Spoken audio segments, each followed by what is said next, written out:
다시금 코로나가 큰 유행을 할 것 같아서 오늘부터 우리 교회가, 또 우리 교회만 아니라 한국의 모든 교회가 또 영상으로 예배를 드리게 됐습니다. 어쨌든 우리가 이 사회 상황을 보면서 우리가 모범을 보이는 교회가 되기를 소망합니다. 오늘 예배할 때 하나님께서 함께 하시고, 특별히 우리 남성교회 연합예배에 주님이 함께 하시며 영광 받을 줄로 믿습니다.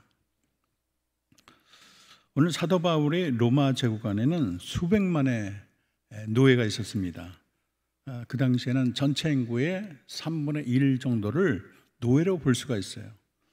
그래서 국가 경제를 이끌어 나가는데, 또 사회 곳곳에 모든 이 산업 분야가 돌아가는데 이 노예 일을 무시할 수가 없습니다.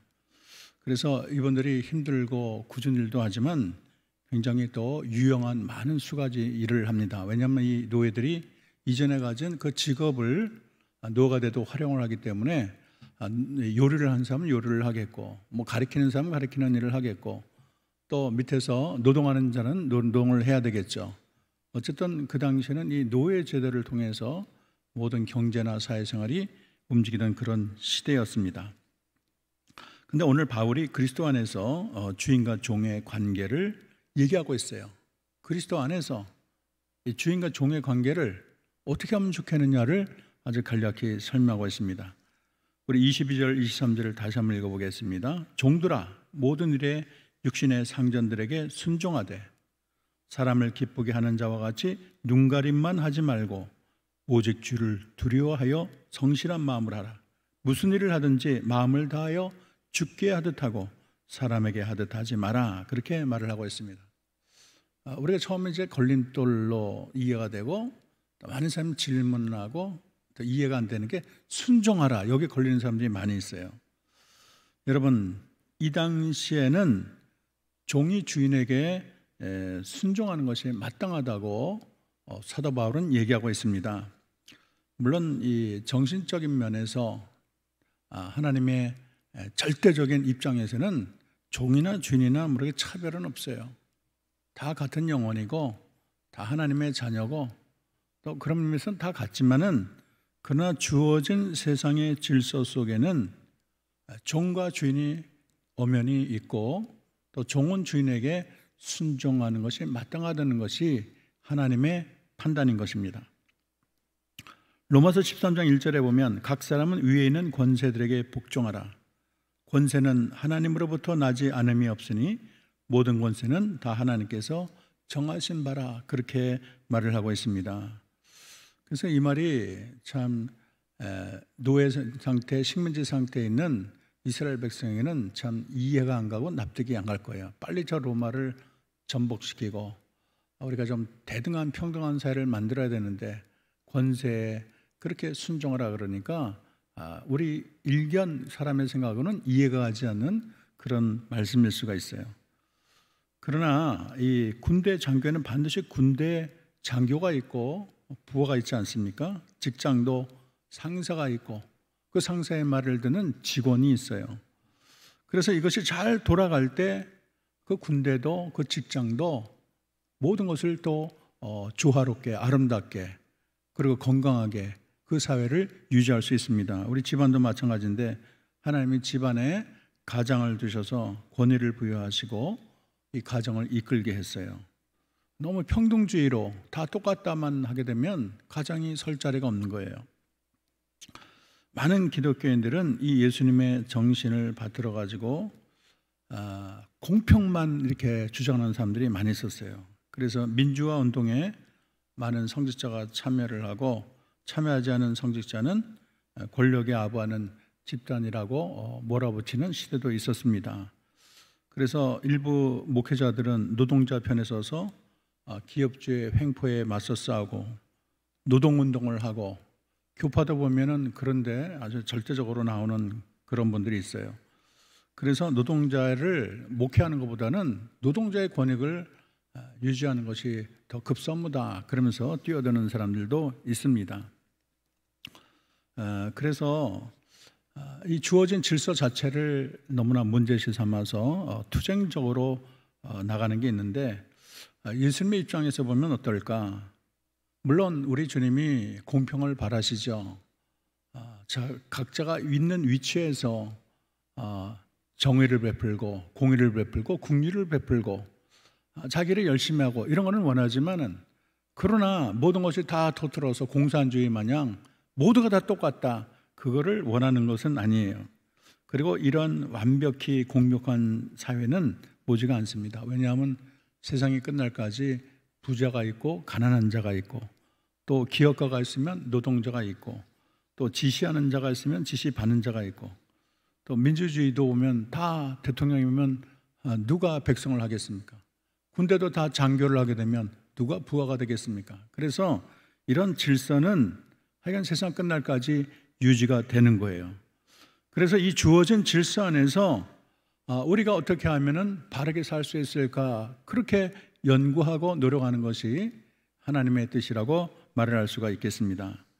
만약에 하나님께서 이 노예 제도를 없애기를 원했더라면 이렇게 말씀하지 말고, 종들아, 너 주인의 말에 순종하지 말고 어떻게든 종에게 벗어나라, 나쁜 제도를 없애기 위해서 너 일어나라, 그렇게 했겠죠. 그런데 주님이 그렇게 하지 말고 너는 상전들에게 순종하라고 했어요. 물론 이제 거시적으로 크게 보면 노예제도는 폐지가 됩니다. 그러나 그거는 정하신 때에 그렇게 되는 거예요. 그 당시에는 순종이 하나님은 필요하다고 생각을 하셨어요. 어쨌든 우리가 주어진 이 시대에 하나님이 허락한 질서 안에서 우리에게 요구하는 것은 순종이라는 것을 잊어서는 안 되겠습니다. 그리고 눈가림으로 하지 말라, 그렇게 말을 했어요. 옛날 종이나 노예되었던 사람들에게는 눈가림이 일상화되었어요. 왜냐하면 주인이 보지 않는 데서 열심히 할 필요가 없어요. 그렇다고 뭐 월급 더 주는 것도 아니고 내 처우가 달라지는 것도 아니고, 주인이 있을 때는 열심히 하고 없을 때는 대충 하고, 이것이 아예 노예 근성이죠. 그게 틀에 박힌 사회예요. 그런데도 열심히 하고 최선을 다하면 좀 괴짜죠. 보지도 않는데 저렇게 열심히 하고, 그럼 무슨 꿍꿍이 속에 있는 거냐, 오히려 이상한 눈으로 바라보지 않겠습니까? 그런데 오늘 사도 바울은 분명히 말을 합니다. 눈가림으로 하지 마라, 그렇게 했어요. 눈가림으로 하지 마라. 우리 5장 6절에서도 눈가림으로 하여 사람을 기쁘게 하는 자처럼 하지 말고 그리스도의 종들처럼 마음으로 하나님 뜻을 행하여, 그렇게 말을 했어요. 그래서 우리가 순종을 할 때는 겉과 속이 똑같아야 돼요. 체면치레로 일을 하는 것도 아니고 체면치레로 신앙생활을 하는 게 아니에요. 우리 주님이 어떻게 하기를 원하십니까? 죽게 하듯 하라. 이게 오늘 주시는 최고의 명령이에요. 죽게 하듯 하라. 죽게 하듯 하라가 뭐 어떻게 하라는 거예요? 성실한 마음으로 하라. 마음을 다해 하라. 그렇게 오늘 사도 바울은 강조하고 있어요. 성실한 마음을 하라. 마음을 다해서 하라.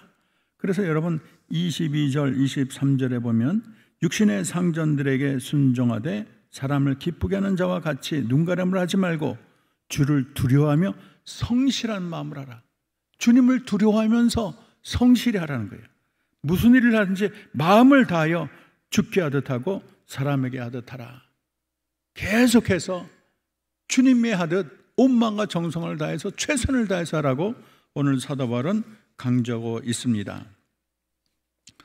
오늘 우리 주님이 정말로 죽게 하듯 하고 할 때 가장 중요한 게 뭐냐면 충성된 마음이에요. 우리 하나님은 마음속 깊은 곳에 정말 충성된 마음을 원합니다. 그분의 뜻에 합당하게 그분을 위하여 내 몸을 불살라서 전심을 다하는 그런 충성된 마음이 바로 죽게 하듯 하는 마음이에요. 그래서 고린도전서 10장 31절은 이렇게 말을 했어요. 그런즉 너희가 먹든지 마시든지 무엇을 하든지 다 하나님의 영광을 위하여 하라. 빌립보서 1장 20절 이제도 온전히 담대하여 살든지 죽든지 내 몸에서 그리스도가 종기되게 하라. 이게 바로 된 그리스도의 종된 사람들의 가장 첫 번째 되는 그런 자세인 것입니다. 우리 하나님은 무슨 일을 하든지 죽게 하듯 하는 것을 좋아해요. 하나님의 영광을 위해서 자기 온 생애를 불태우는 것을 귀하게 보십니다. 충성되고 충성된 사람을 하나님은 최고로 여겼어요. 그래서 맡은 일에는 죽도록 충성해야 되는 거예요. 고린도전서 4장 1절 2절 사람이 마땅히 우리를 그리스도 일꾼이요 하나님의 비밀을 맡은 자로 여길저다. 맡은 자에게 구할 것은 충성이니라 그랬어요. 정말 죽게 하듯 한다면 마음속에서 충성심이 강하게 일어나야 되는 거예요.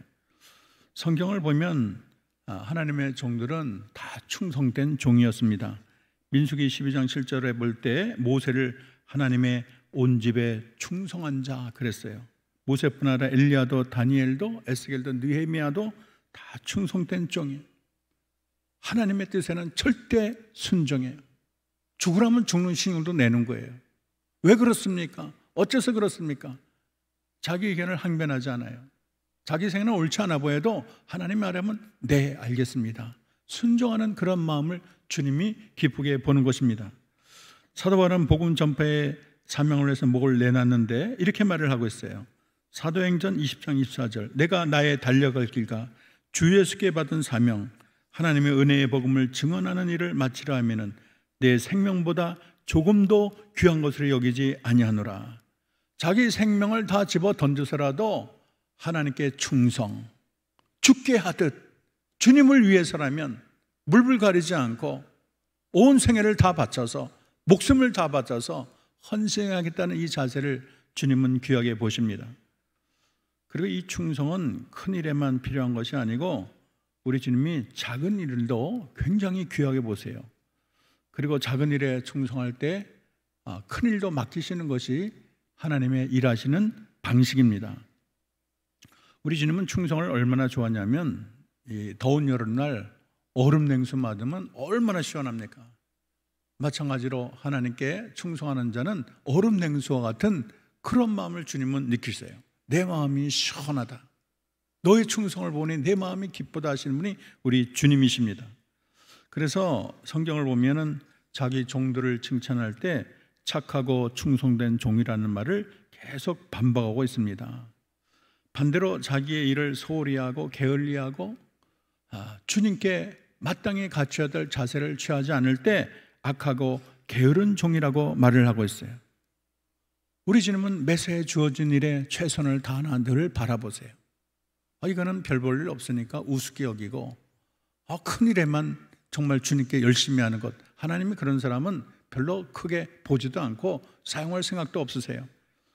옛날에 요셉은 형제의 미움을 받고 미디안 상인들에게 은 20냥에 팔렸습니다.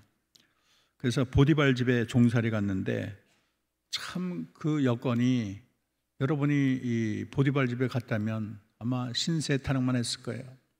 내 인생이 왜 이렇게 기구하냐? 내가 왜 이렇게 인생이 안 풀리냐? 내가 뭐가 죄가 많다고 이렇게 버림을 받았느냐? 형제들이 야속하다. 부모님이 보고 싶다. 맨날 눈물로 눈이 퉁퉁 불어 살았을 거예요. 그리고 이 현실을 어떻게 사나 하여간 정말 괴로웠을 거예요.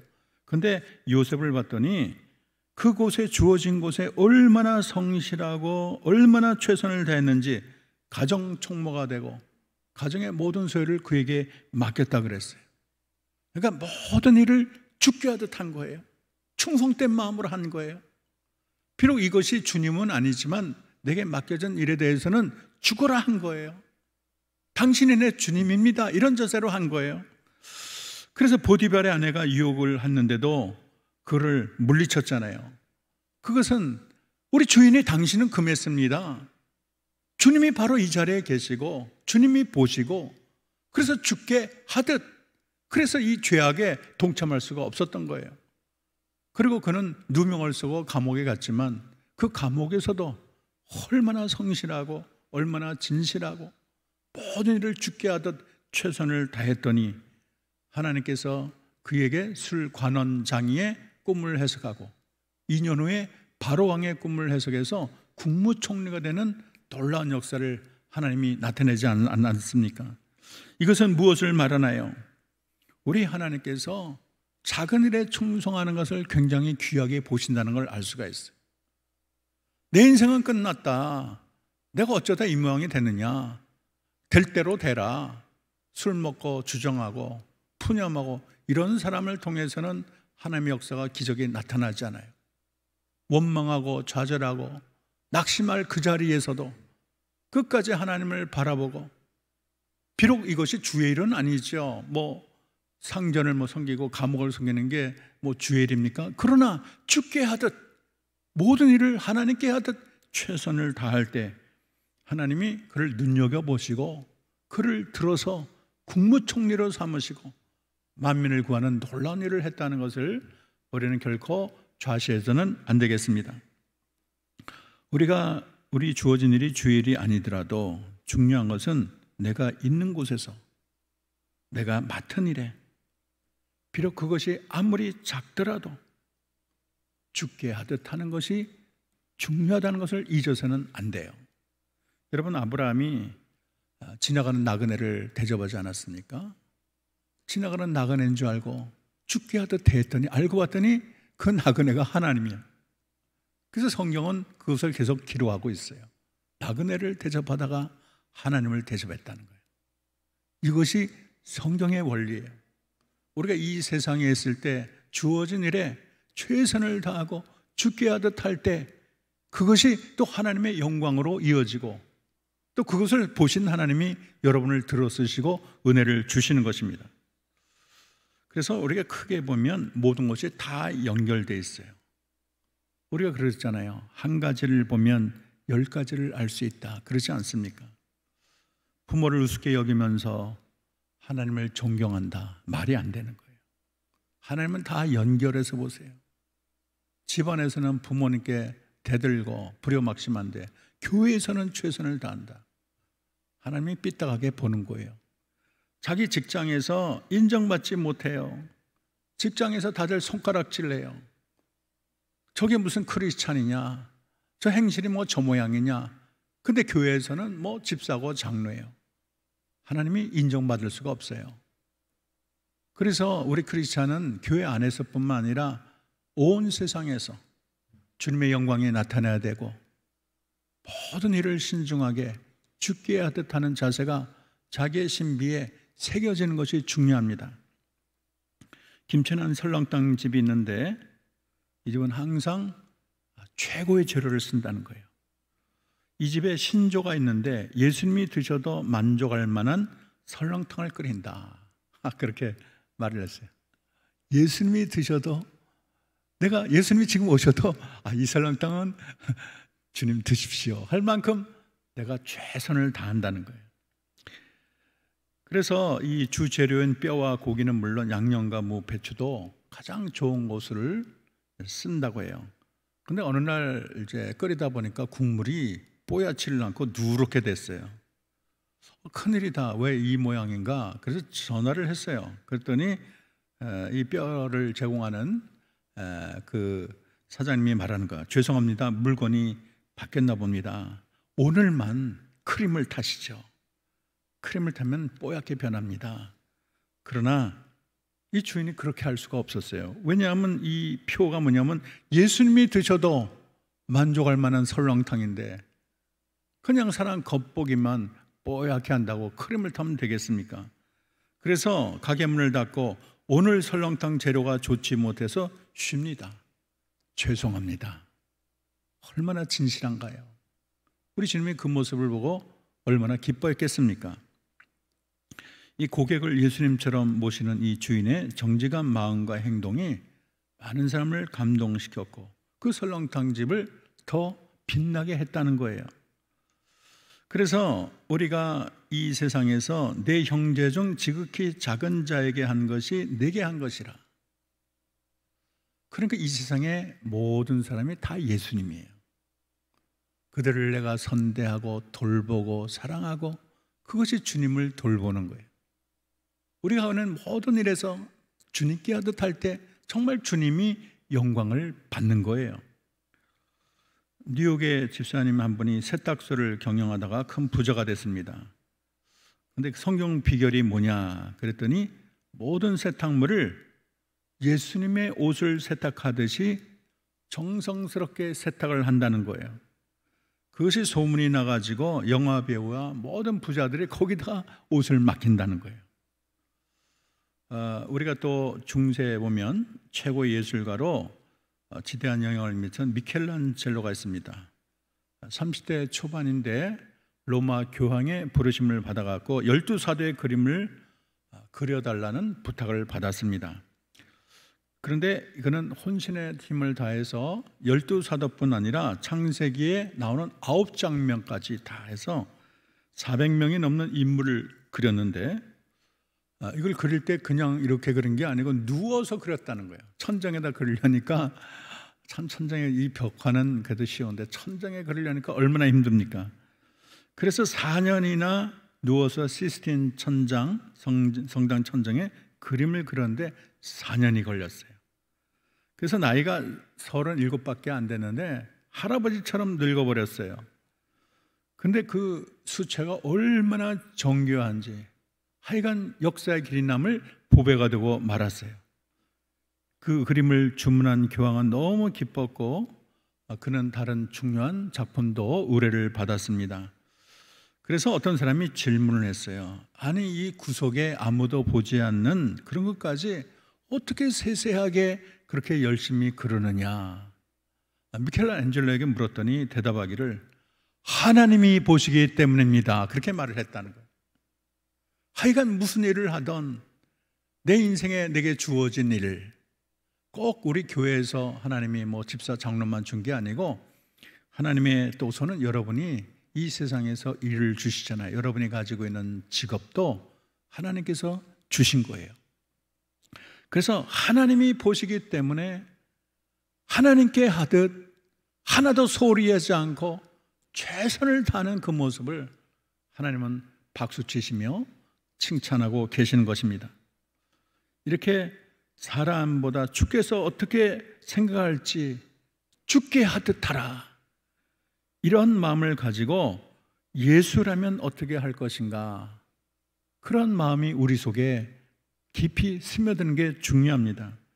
미국의 찰슨 쉘던 목사는 1896년에 기독교 소설을 썼는데 예수라면 어떻게 했을 것인가, 그렇게 제목으로 글을 썼어요.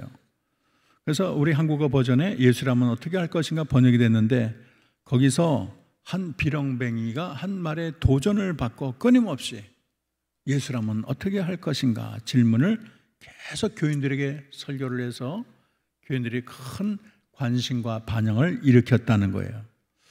그래서 우리가 예수라면 어떻게 할 것인가, 내가 하는 일이 예수님께 하는 일이라면 나는 어떻게 할 것인가, 내 앞에 있는 사람이 예수님이라면 내 행동이 어떻게 달라질 것인가, 우리는 늘 그 질문을 천국 갈 때까지 그쳐서는 안 됩니다. 여러분 중에 교회는 열심인데 가정이나 직장에서는 여러분은 몇 점짜리 아빠, 몇 점짜리 직원이 되십니까? 아까 말한 것처럼 세상에서는 불성실, 나태함, 교만함, 완고함, 손가락질 투성인데 나 혼자 주님을 잘 믿는다고 그거 참 하나님이 납득이 안 간다 그럴 거예요. 집에서 새는 바가지는 밖에 나가도 새는 법입니다.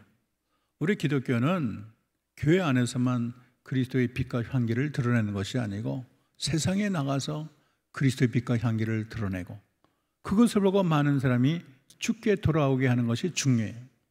그래서 여러분이 그리스도의 얼굴이 되고 여러분이 그리스도의 손이 되고 여러분이 그리스도의 발이 되는 거예요.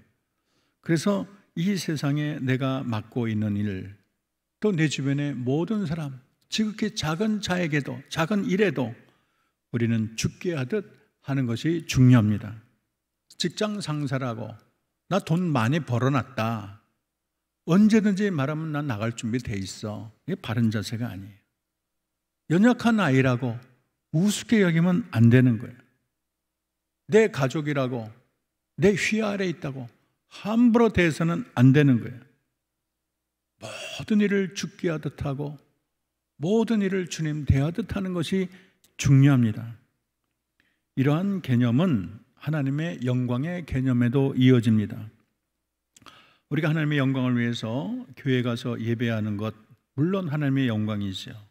찬양하는 것도 하나님의 영광이고 또 전도하는 것도 하나님의 영광이지만은 그것만이 하나님의 영광이다, 그렇게 한쪽으로만 생각해서는 안 돼요.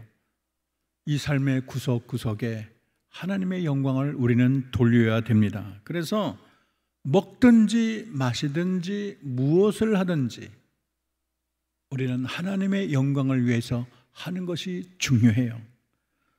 다른 사람의 유익을 구하는 소박한 사랑의 실천, 거기에도 주의 영광이 빛나고 내 주변의 영혼을 이끄는 길에도 동참하게 됩니다. 우리가 하나님께 영광을 돌리기 위해서 다 재벌이 될 필요는 없어요. 교회를 많이 하려면 돈이 많아야 돼. 그럴 필요 없어요. 돈이 없어도 장로가 될 수 있고 가난해도 또 권사가 될 수 있는 거예요. 그리고 하나님의 영광을 돌리기 위해서 무슨 예루살렘 성전까지 갈 필요가 없어요. 저 하늘 북성까지 가야지 하나님이 드디어 나에게 왔도다 기뻐하는 하나님이 아니에요. 어디서나 여러분이 있는 곳에서 하나님께 영광을 돌릴 수 있어요. 여러분의 입을 열어 주님을 찬양하면 영광을 받으십니다. 여러분 주변에 지은 하나님의 꽃을 보고 하나님의 솜씨를 찬탄한다면 그 자리에서 우리 주님이 영광을 받으실 거예요. 여러분의 아내나 남편이나 자식들을 예수님 바라보듯 한다면 거기서도 주님이 기뻐하시고 영광을 받을 것입니다.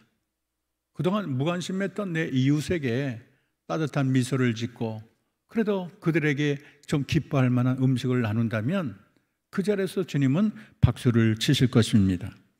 여러분 그들이 웃을 때 같이 웃고 그들이 슬플 때 같이 슬퍼한다면 주님이 그 자리에 함께 하십니다. 우리의 보잘것없는 작은 사랑과 배려로 그래서 축 처져 있던 어깨가 그들이 활짝 펴진다면 거기서도 주의 영광이 빛나게 되는 거예요. 그래서 우리가 생각할 것은 먹든지 마시든지 무엇을 하든지 하나님의 영광을 위하여 하라. 무엇을 하든지 죽게 하듯 하라. 이 두 가지를 우리는 가지고 가야 됩니다. 어디서나 죽게 하듯 하자. 어디서나 주의 영광을 위해서 하자. 이 마음이 우리 남성계들 마음속에 여러분의 삶 속에 생활화가 되고 철학화가 되어야 되는 것입니다. 저는 24절을 마지막으로 보기를 원합니다. 이는 기업의 상을 주께 받은 줄 아나니 너희 주 그리스도를 섬기느니라 그랬어요. 여기서 왜 우리가 주어진 일터에서 삶의 현장에서 우리가 최선을 다해야 되는지 이유가 나와 있습니다. 그것은 우리의 삶의 재판관 되시는 하나님께서 상을 주시기 때문이에요. 기업의 상을 준다고 말을 했어요. 이 기업은 상속자라는 의미가 있습니다. 또 할당된 몫을 얘기하고 있습니다. 우리 하나님께서 여러분이 주어진 상황에서 주를 위하여 충성하고 죽게 하듯 모든 일을 할 때 거기에는 상이 있다는 것을 알려주고 있어요. 그래서 우리가 성경적인 직업관을 갖게 되면 꼭 주님을 섬기는 일을 교회 안에서만 한정짓지 않고 하나님이 내게 주신 세상의 모든 일이라고 해도 그것이 하나님이 내게 주신 거룩한 일이고 또 하나님께서 콜링, 부름을 받은 일이라고 말을 할 수가 있습니다. 여러분이 집에서 자녀를 위해서 요리를 한다든지 농사를 지어서 곡물을 또 생산을 한다든지 바다에서 물고기를 잡는다든지 병원에서 요즘 코로나 상황에서 우리 교회 집사님 어제 11시까지 그렇게 일을 하는 거 봤어요. 동에서 맡은 일로 수고를 하는 분들 또 국방의 의무를 지는 모든 분들 다 모든 곳에서 여러분 죽게 하듯 일을 하십시오. 하나님이 영광을 받을 줄로 믿습니다. 여러분이 사업을 한다면 이 사업체 주인이 하나님이라고 생각을 하시고 하나님의 뜻대로 하십시오. 이거는 하나님과는 관계없는 거야 그러지 마시고 이것이 하나님의 영광을 돌리는 그런 일터야 그렇게 말을 하시기 바랍니다. 행여나 여러분 중에 가정은 돌보지 않고 교회 일만 올인한다든지 또 거꾸로 교회 일에만 올인하고 가정은 내팽개친다든지 이렇게 균형이 맞지 않은 크리스찬이 있어서는 안 되겠습니다. 어떤 분은 교회 일은 열심인데 집안에 음식도 준비하지 않고 집안이 이게 돼지우리 마냥 지저분하게 하고 교회만 그냥 온종일 박혀 있고 그래서 집안에 그렇게 싸움이 그칠 날이 없어요. 잘못하는 거예요. 바른 크리스찬은 교회에서도 모범이 되어야 되고 가정에서도 모범이 되어야 되는 거예요. 또 집안에서도 존경을 받고 교회에서도 존경을 받는 게 마땅한 거예요. 이 둘이 어긋나서는 안 되겠습니다. 오늘 사랑하는 남성교회 모든 회원 여러분, 여러분에게 간곡히 원합니다. 오늘 내 신앙이 한쪽으로만 치우치진 않나. 하나님, 나는 주님을 사랑합니다. 내 생명을 드릴 만큼 사랑합니다. 이런 열정으로 우리는 이 세상을 살아야 되겠고, 동시에 이 세상에서도 모든 일을 죽게 하듯 하라.